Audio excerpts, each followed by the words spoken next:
চুপ করে আছে, কখন চট করে ঢুকে যাবে।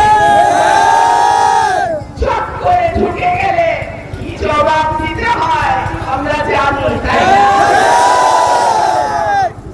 ওবায়দুল কাদের, হাওয়া কাদের, হাওয়া কাদের প্রায় একটা কথা বলতো, বসন্তের কোকিল তার গলে আসা ঝুলছে।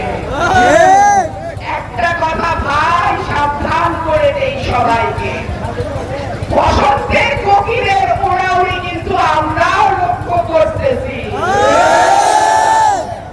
ইনশাআল্লাহ যদি একটি সুষ্ঠু নির্বাচন হয়, বিএনপি 250-এর উপরে আসন নিয়ে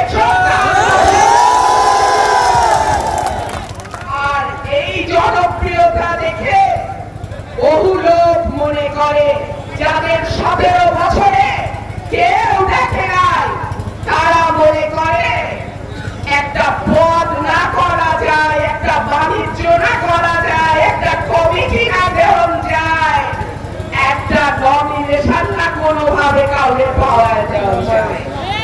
এইসব সুখের পাখি বসন্তের কোকিলদের 1 ইঞ্চি জমিও ব্রাহ্মণবাড়িয়ায় ছাড়া হবে না। আগামী রাষ্ট্রনায়ক জনাব তারেক রহমান তার বক্তব্যে বলেছিলেন, আগে ছিল দৃশ্যমান শত্রু, এখন অদৃশ্য শত্রু। হাসিনা পলায় গেছে, কিন্তু তার ল্যাসপেন্সারটা কিন্তু রয়ে গেছে। সুতরাং কেউ যদি বিএনপির নাম ব্যবহার করে সেই ল্যাসপেন্সারদের পুনর্গঠনের চেষ্টা করে, হুঁশিয়ার করে দেয়, সাবধান করে দেয়, ব্রাহ্মণবাড়িয়ার মানুষ সেটা মেনে নেবে না। আমরা আগামী নির্বাচন যত দ্রুত সম্ভব তত দ্রুত দেওয়ার জন্য দাবি জানাই।